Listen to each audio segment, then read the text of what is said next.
খুলনায় সাংবাদিকদের লক্ষ্য করে দুর্বৃত্তদের গুলিবর্ষণের ঘটনায় তীব্র নিন্দা ও প্রতিবাদ জানিয়েছেন খুলনা উন্নয়ন কর্তৃপক্ষ কেডি এর চেয়ারম্যান এবং মহানগর বিএনপির সভাপতি অ্যাডভোকেট এস.এম. শফিকুল আলম মনা।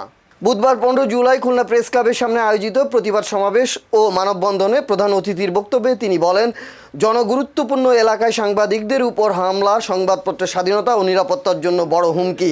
তিনি দ্রুত হামলাকারীদের শনাক্ত করে আইনের আওতায় আনার দাবি জানান। এ সময় তিনি অভিযোগ করেন, একটি মহল পরিকল্পিতভাবে সরকারকে বিব্রত করতে এমন ঘটনা ঘটাচ্ছে।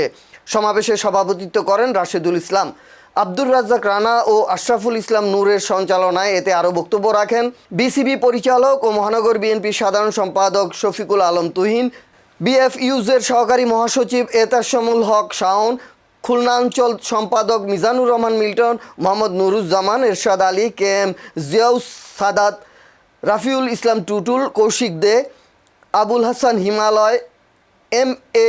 হাসান, কাজী শামীম আহমেদ, কনক রহমান, আহমেদ মুসা রঞ্জু, মাকসুদ আলী, সোহেল মাহমুদ, আনোয়ারুল ইসলাম কাজল, কামরুল হাসান, নিয়ামুল হোসেন কোচি, শেখ আল এহসান ও নূর ইসলাম রকি।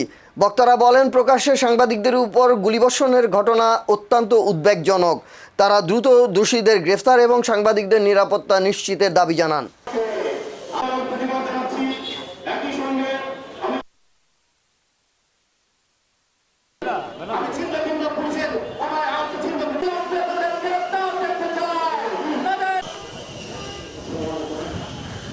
আপনাদের মনে রাখতে হবে, রকিবুল ইসলাম মতি খালি একটা নাম নয়। রকিবুল ইসলাম মতি 17 বছর ফ্যাসিবাদের বিরুদ্ধে লড়াই করেছে আমাদের পাশে থেকে, ফ্যাসিবাদের বিরুদ্ধে কলম করেছে। আজকে যারা তাকে হত্যা করার জন্য হামলা করেছে, টুকরুকে হত্যা করার জন্য হামলা করেছে, তাদের একটি উদ্দেশ্য আছে, এই শহরকে অস্থিতিশীল করে দেয়া, এই সরকারকে বিব্রত করার অবস্থায় ফেলা।